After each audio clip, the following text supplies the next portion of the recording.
Assalamualaikum warahmatullahi wabarakatuh. Kembali lagi bersama saya di Walid's Family Channel di mana tempat Anda menemukan tips dan tutorial untuk mengerjakan aplikasi-aplikasi pendidikan madrasah di bawah naungan Kementerian Agama.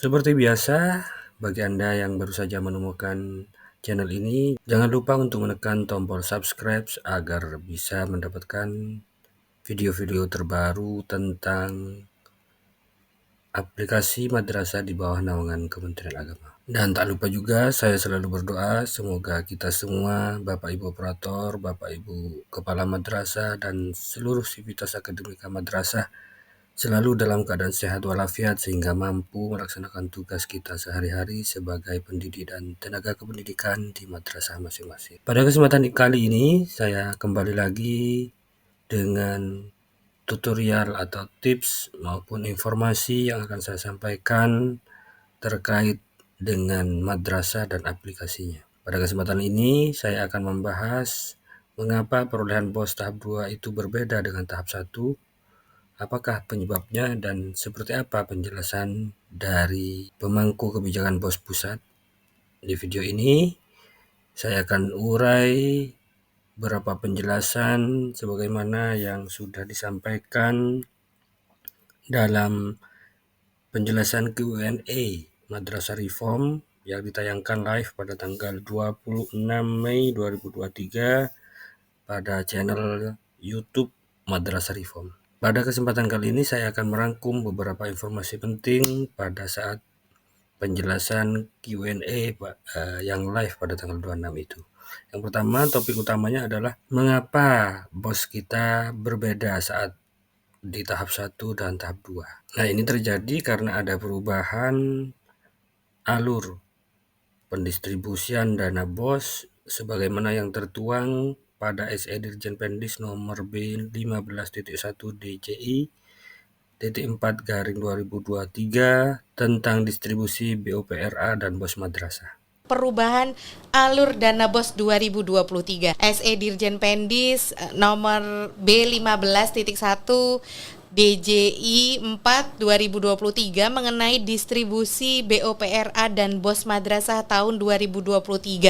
Ada perubahan ya Bapak Ibu ya, yang semula berdasarkan cut off emis di tanggal 15 Oktober 2022 diubah menjadi based on data BAP emis 31 Desember 2022.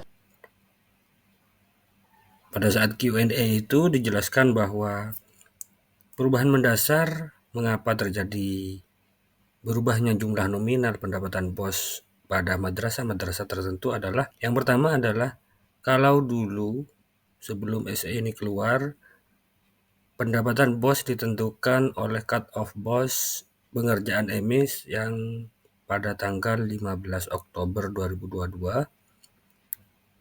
Sedangkan yang baru ini perolehan dana BOS berdasarkan jumlah siswa pada saat BAP di semester ganjil pada tanggal 31 Desember 2022. Jelas ada beberapa madrasah yang mengalami perubahan, baik data siswa, guru, dan lain sebagainya.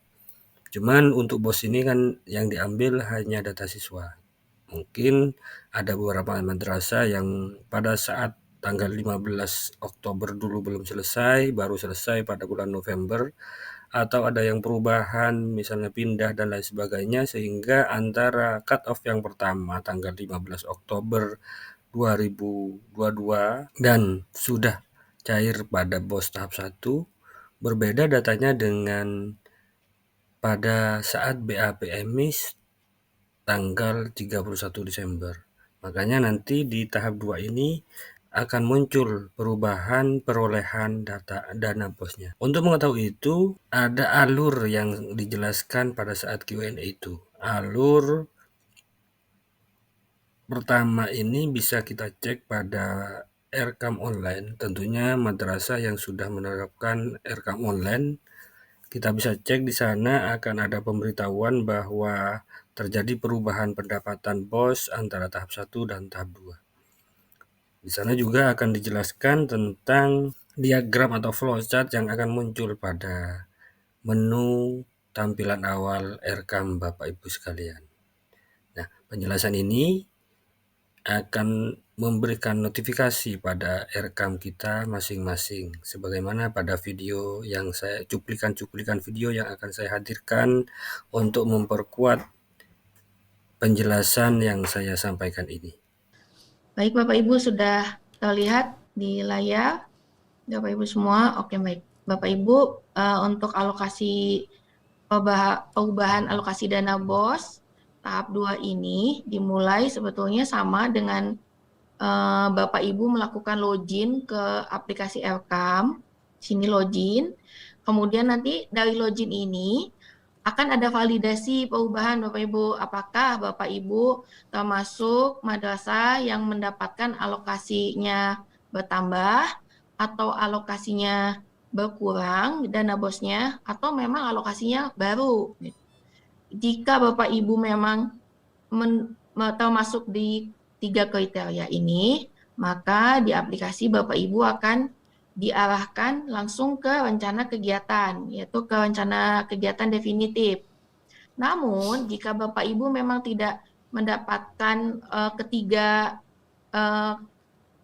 kondisi ini, maka akan tetap sama. Bapak Ibu akan langsung diarahkan ke dashboard. Itu untuk flow secara aplikasinya. Jadi memang kita validasi dari loginnya. Untuk misalkan di aplikasinya sendiri, Bu Ina, kita akan buatkan tiga alert, sebetulnya seperti ini. Bisa terlihat di sini. Pertama kali kan kita masuk ke login seperti biasa. Kemudian di sini akan ada alert. Jika Bapak Ibu misalkan ada penambahan, di sini akan ada penambahan alokasi dananya sejumlah berapa. Kemudian menjadi berapa. Oke, notifikasi ya Mbak, ada notifikasinya ya. Betul. Nanti saya coba langsung demokan juga di aplikasinya. Kemudian nanti akan diarahkan langsung ke rencana indikatifnya. Setelah itu Bapak Ibu akan menyesuaikan sesuai dengan yang apakah perlu dikurangi atau ditambah subkegiatannya sesuai dengan alert.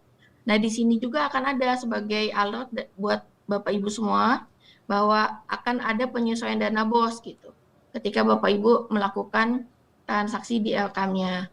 Ini alert ini akan terus ada sepanjang Bapak Ibu memang belum menyesuaikan sisa pendapatannya.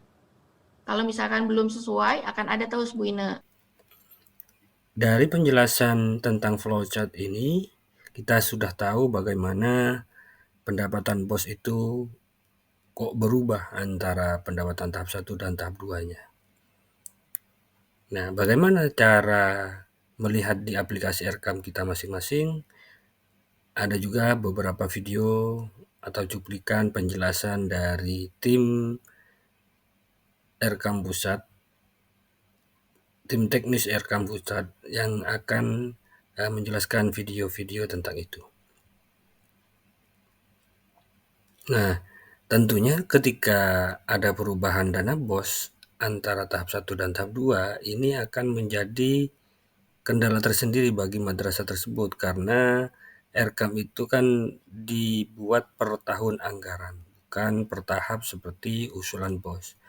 Sehingga akan ada perubahan pada perencanaan anggaran di aplikasi Earcam Bapak Ibu sekalian. Ketika BOS kita misalnya pada tahap pertama berubah atau bertambah di tahap 2, misalnya bertambah 5 juta, yang seharusnya di tahap 2 5 juta, berarti nanti di tahap 2-nya akan mendapatkan tambahan 10 juta. Karena di tahap pertama masih dipenuhi dan dilengkapi pada tahap kedua. Kalau misalnya bertambah, itu enak, kita tinggal menambahkan program rencana anggaran pada Earcam online nanti tahap 2-nya kita tambahkan dengan menambahkan rencana biaya sehingga nanti crop menjadi terencana 100%. Nah, bagaimana kalau berkurang? Misalnya dapat 100 juta, nanti di tahap 2 menjadi 95 juta, berkurang 5 juta karena ada beberapa siswa yang mutasi. Ini juga dijelaskan secara detail di channel tersebut. Mungkin Bapak Ibu nanti di akhir video atau di deskripsi akan saya bagikan link ke alamat YouTube aslinya dari penjelasan-penjelasan yang kita bahas pada kali ini. Bagaimana sih kalau ini kita concernnya kalau yang berkurang nih, Mbak Ina. Karena dia perlu spesifik treatment. Jadi untuk yang berkurang, kan yang dikurangi itu di tahap 2-nya gitu ya tadi. Nah, jadi tahapan yang dilakukan pertama adalah kurangi alokasi belanja senilai berkurangnya alokasi total di tahap 2 ya. Nah, jadi yang digunakan itu adalah fungsi edit dan fungsi delete. Jadi misalnya tadi yang saya contohkan, kalau misalnya berkurang itu senilai 10 juta. Nah, kemudian ternyata ada kegiatan yang pas memang 10 juta itu langsung mau kita hapus gelondongan satu kegiatan itu tidak apa-apa, tapi perhatikan prioritasnya yang pertanyaan Pak Mustain berikutnya. Dari penjelasan video-video ini, semoga bisa membantu Bapak Ibu sekalian, Bapak Operator, Bapak Ibu Kepala Madrasah untuk memberikan pencerahan kenapa dan bagaimana, kenapa bos kita bertambah atau berubah, berkurang misalnya, dan bagaimana cara menyiasati atau mengerjakan RKAM online yang harusnya antara tahap 1 dan tahap 2 itu balance. Nah, dari video-video ini semoga bisa membantu memecahkan permasalahan Bapak dan Ibu operator dan kepala madrasah di lembaga masing-masing. Mungkin ini saja yang bisa saya sampaikan pada video tutorial dan tips kali ini. Semoga video ini bisa membantu Bapak Ibu menyelesaikan permasalahan-permasalahan yang timbul dengan adanya perbedaan perolehan BOS di tahap 1 dan tahap 2.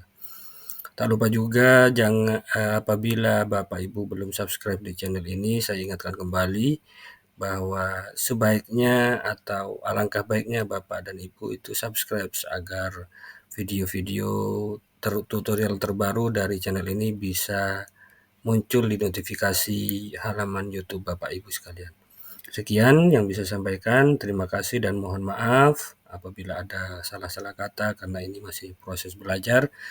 Akhiran, wassalamualaikum warahmatullahi wabarakatuh.